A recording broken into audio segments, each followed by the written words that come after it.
Rebuilding this R32 Skyline has been one of my biggest challenges yet, and sourcing parts for this thing has been an absolute nightmare. And after replacing all the belts, the injectors, and even welding up the fuel tank, we still can't get it to run right.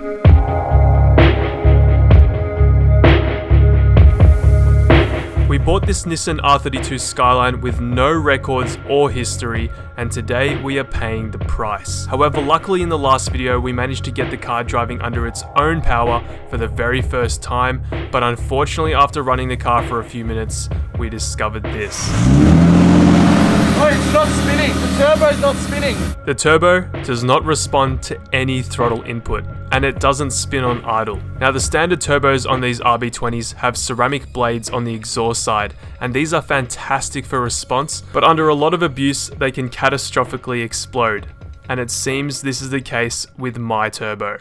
Have a look down there, you see the turbo? It is absolutely cooked. Look at the blades, man. What's odd about this is that you can still spin the turbo with your hand. Everything still moves. However, when the car's idling, those blades aren't turning at all, which tells me that something is going on with the rear housing. So we got right to work removing the standard turbo on the Skyline. To get to the turbo, we needed to remove everything surrounding it, such as the intake pipe, which has a ridiculous amount of vacuum lines going to it. And while removing parts, I probably stripped around 50% of the bolts due to rust. Removing the turbo was an extremely tedious job. However, with the right tools, shout out to Chicane, anything is possible. I also had to remove the exhaust, and with a bit of finesse, we got the turbo out. Oh my god, that was not fun.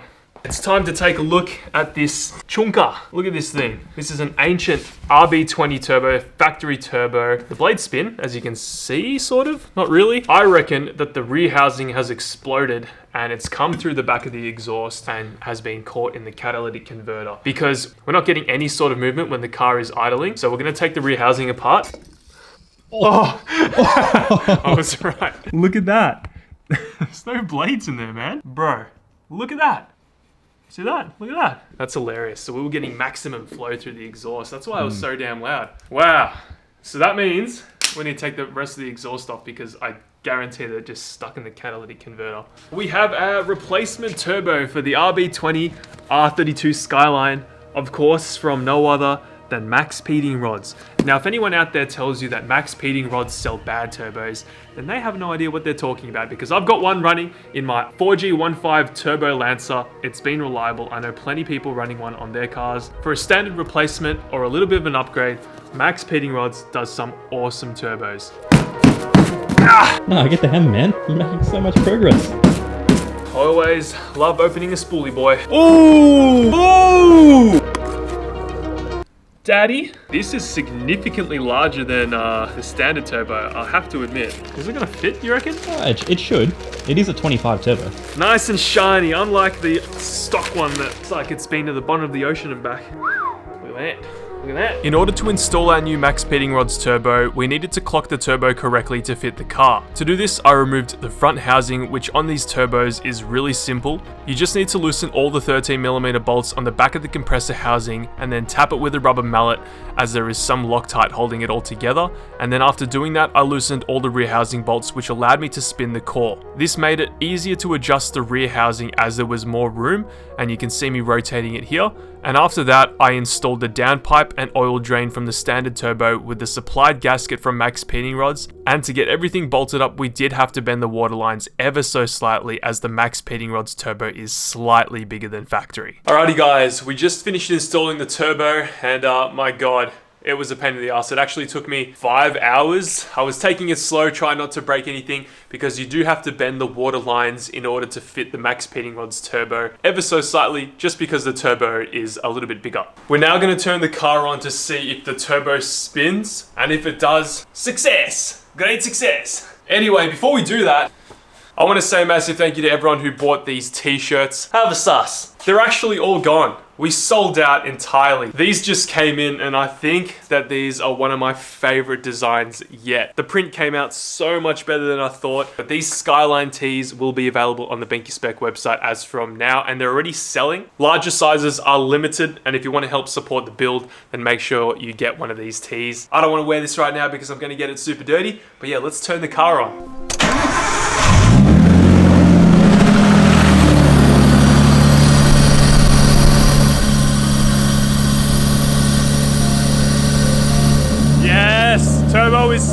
baby.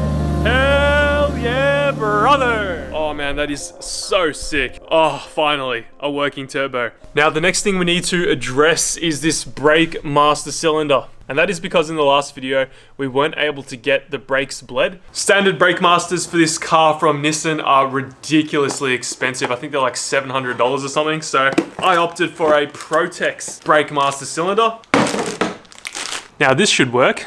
Look at it, it's brand new. But sometimes brand new parts fail. Let's see how we go. The brake master cylinder that was in the car was old. So old that you could see the plastic reservoir slowly disintegrating. You gotta be very careful when doing jobs like this because brake fluid on paint will destroy paint. And unfortunately, we ran into more issues. The fittings going into the master were seized, and even with a flare nut wrench, they still began to strip, so I had to use vice grips to loosen them. And guys, have a look at this. The brake booster has seen better days. Eventually we will get around to painting it, but for now, function over form. So guys, here's a visual representation of what's going on and why the brake master is bad. So we have 3 ports on the brake master. One is for the rear brakes and the other 2 are for the front brakes. Now, I don't know if you can see this very well, but both front brake ports are completely dry. There is like no fluid coming out, and even when I was pressing on the brakes, yeah, there was nothing going on. But you can see there's a decent amount of fluid in the rear brakes, and that's why we were able to bleed the rear brakes. I don't know if you're gonna be able to see it, but just take my word for it. Now, I do want to bench bleed this, so we're gonna bleed this thing out of the car before we install it, so we can get all the air bubbles out. Bench bleeding is when you bleed certain components outside of the car. And you want to do this because when you use the pedal, you're not actually going to fully compress the master cylinder, which means that air could still be in it when you do put it in the car and you try to bleed it for the first time. So basically, we're just going to simulate it being in the car. We're going to put some fluid in it, and then we're going to use this screwdriver as a lever and push that cylinder all the way through until, I don't know, all the fluid comes out that we put through this. We installed a new brake master cylinder after bench bleeding it, and it looks like it went well. So next we needed to bleed the brakes, so I jacked up the car, which is always fun, and then I installed a genuine brake dowel and brake holder clip. These were missing from the car, so I had to buy them brand new. Next I bled the brakes, and because I had no one helping me, I had to use this method, which is where you put a line over the bleed nipple and put the line also in a bottle filled with clean brake fluid. And how this works is you crack the nipple open and press the brakes until the bubbles stop, and the only thing the brake caliper can suck in is clean fluid and not air. It was now time to test the brakes. Alright, the brakes have been bled. We've got the new master in. Everything's ready to go. Throttle pedal connected back up. And we're going to take this thing out onto the driveway and see if it brakes. Not like brakes, but like stops the car, if you get what I mean. The pedal, it's definitely firm. But will the car stop? Let's go. Starts up every single go first time, which is pretty cool. All right, putting my foot on the brake now. Something doesn't feel right, but it is stopping the car. Okay, it looks like I could do with a bit more bleeding because the pedal's going to the floor, but it's stopping the car. It's definitely stopping the car. Not bad, not bad.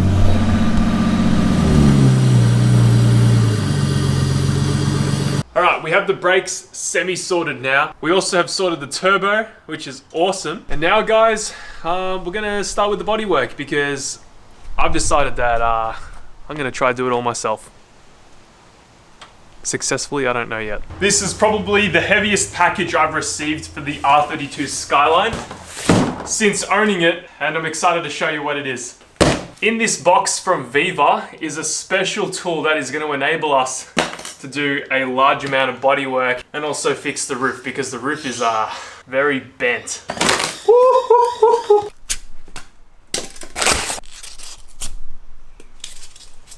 Hey, God.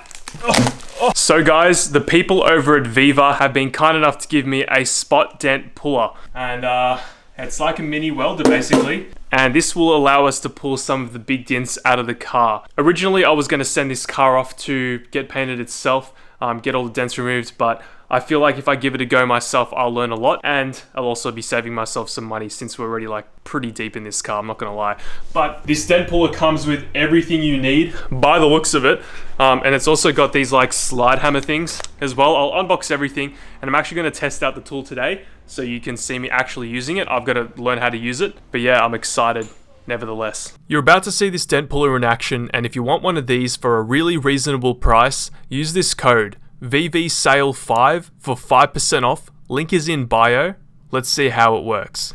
This tool is the main reason why I messaged Viva in the first place. We've actually done some work with them in the past. They gave us a air jack, which works really well. And they also sell a bunch of different products on their website, which I will probably be using myself later down the line. But check this out. Look at this.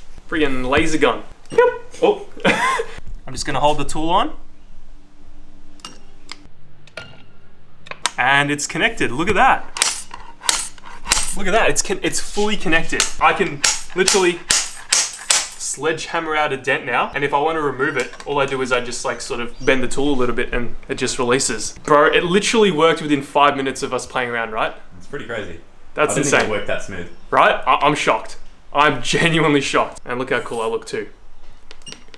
Pew pew. Like a Star Wars, what are those white guys? Stormtrooper? Stormtrooper, look like a stormtrooper. The car has dents everywhere, guys. It's pretty bad. I think this is probably the dent you should YOLO it with. Yep, you can see it on camera pretty well. We need to maintain this body line, but I'm going to try to pull this dent out. You got like two here. Yeah, I know. This one's bad.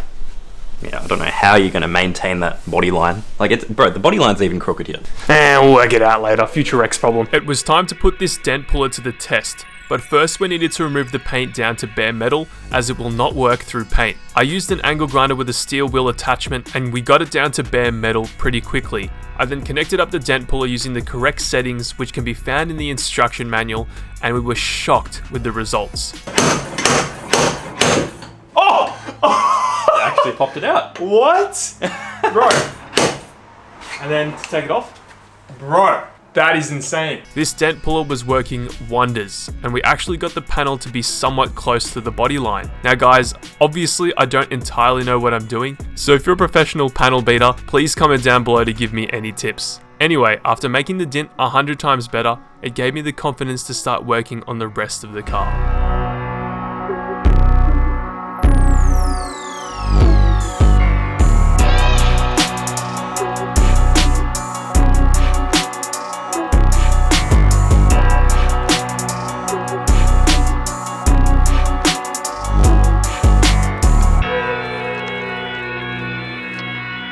Alright guys, so next day now, and as you can see, we made a attempt at trying to get this panel straight, but I don't think we're going to be able to do that within like a few hours. It's going to take a few weeks probably. Anyway, I want to assess the damage on the roof because a lot of you guys, even like some panel beaters out there, told me that they wouldn't even attempt it themselves as professionals, and I don't really have an option. I have to bend this back.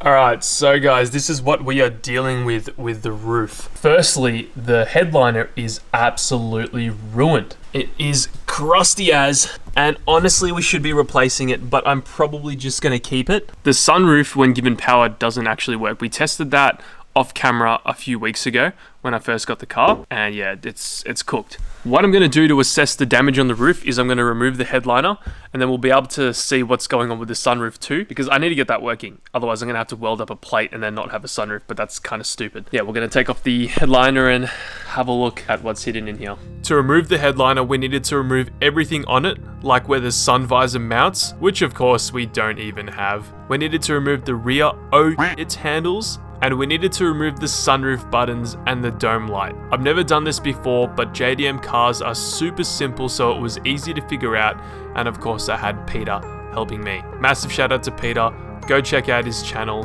He's also building a wrecked car. It's on my head. Headliner. Oh yeah. This is the next level. And on that bombshell, it's time to end. Thank you all for watching. Good night. Now guys, I'll be honest. This roof is f***ed.